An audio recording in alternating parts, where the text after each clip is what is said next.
tous les pilotes d'Airbus. Qu'il l'était en tous les cas. C'était même l'un des principaux arguments de vente d'Airbus au lancement de la 320 il y a 20 ans. Or, il décroche à haute altitude. Alors, on va aborder un autre chapitre qui pose question. C'est quand le commandant de bord revient finalement dans le poste. J'imagine que c'est quelque chose de difficile aussi pour vous, Éric Schramm. Qu'est-ce que vous avez pensé, moi je vais dire, faible réactivité de votre confrère, collègue? D'abord, dans le reportage, il y a quelque chose qui ne me plaît pas du tout. C'est ce que dit cet ancien commandant de bord d'Air France. Monsieur Labatte. Monsieur Labarthe, oui, qui dit que le commandant de bord n'était certainement pas dans sa couchette et qu'il était en train de se promener. On ne peut pas faire de polémique sur ce genre de sujet. Mais c'est attends, moi je me permets juste de dire, en tant que passager éventuel, ça me choque pas du tout.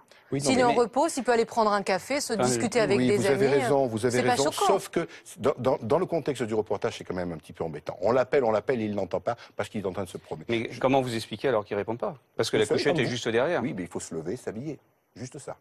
Il ne sait pas pourquoi on l'appelle. 1 minute 40, ça fait long. Écoutez, moi je suis de temps en temps dans la couchette et si je me suis endormi, c'est bien le temps qu'il me faut pour...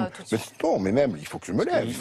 Il a quitté le poste il y a, de mémoire, je crois, il y a une dizaine de minutes. C'était pas non plus 1 heure après qu'il ait quitté le poste. Bon, je voudrais juste...